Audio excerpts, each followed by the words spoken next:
Please welcome George Miller.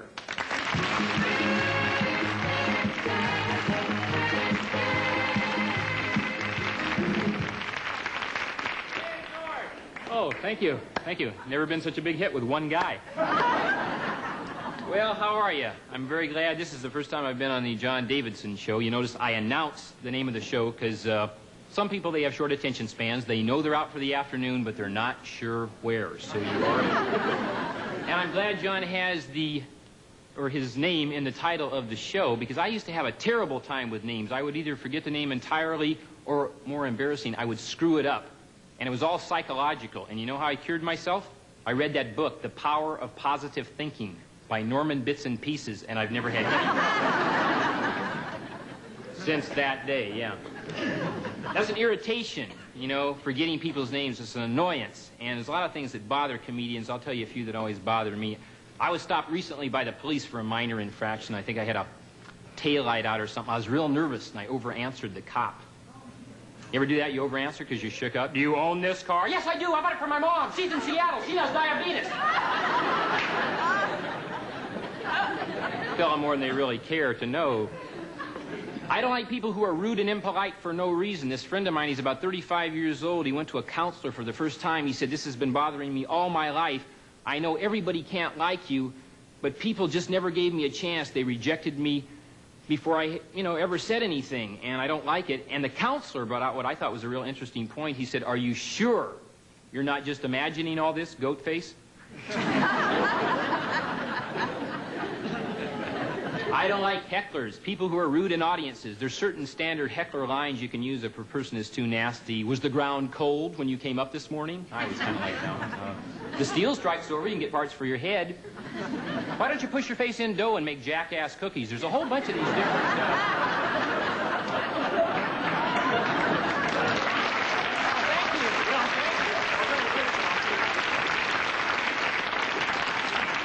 Yeah, you can use that one on your boss on Monday morning and then have Monday afternoon free. Relatives can be irritating. I always felt sorry for my mom growing up in Seattle because she always had to work an outside job. She was putting my dad through prison.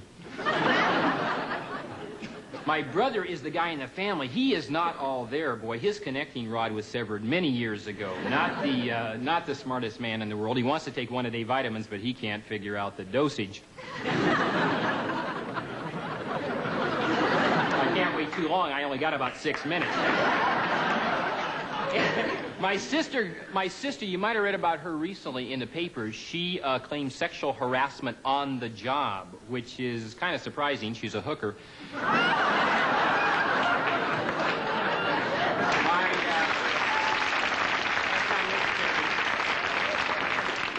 That's not necessary, that's right.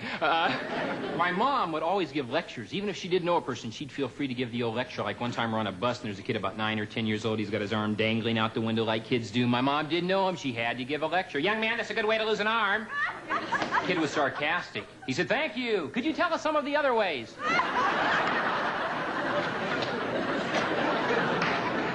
Oh, I mentioned the newspaper, and a lot of times you get ideas from the newspaper. These were some things that I read in the L.A. Times mostly.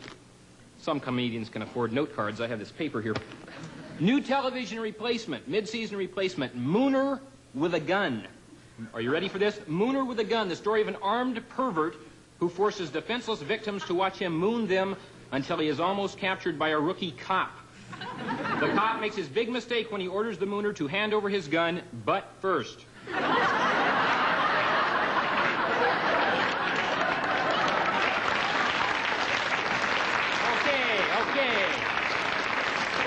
I think we found the mental level of the crowd with that. Here's one to Dear Abby. This concerns drugs, and it's kind of a dramatic letter, so I'm going to read it kind of dramatically. Dear Abby, I work in a sewer. Because our work is so depressing, I started taking pep pills. I got hooked. My life was a living hell.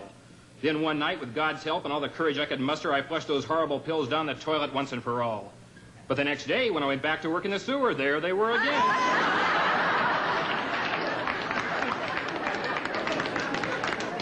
Here's one from the Hollywood Press. You read the Hollywood Press? Okay. They put really strange ads in the press. I'm looking for a lady to show me a few things. The one I need should have had experience with at least 800 or 900 different men. If you qualify, call right away. No tramps, please. One thing I saw in the paper about the high cost of dying, and it's really true. There's a funeral parlor out in the valley. I couldn't believe this, $25,000 for a funeral, but you get a solid gold casket, and Billy Graham himself will do the eulogy. Is it? Yeah, and then have one other funeral. That's $15. That features Quicksand and Howard Jarvis. I read last week in the newspaper, now they're saying that cholesterol may not be that bad for you. And I like to talk about food and diets. And the kid I remember growing up was David Jackson. He was about 6 years old, and he weighed about 400 pounds. And you know how mean other kids can be? Fatty, fatty, 2x4, can't get through the kitchen door. Which is not only mean, it was also inaccurate. Obviously, he'd been through the kitchen door thousands of times. And I read this one article, they said there's a phobia where some people actually get afraid of their food.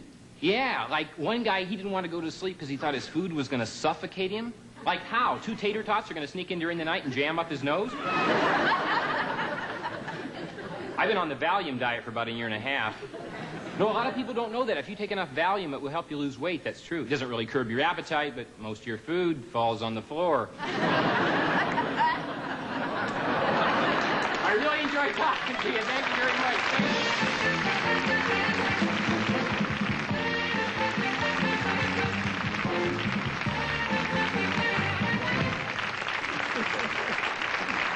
Part of being a good comedian is waiting right. It's the way you wait. Oh, I know. It's so wonderful. Yeah, I have no choice in some cases.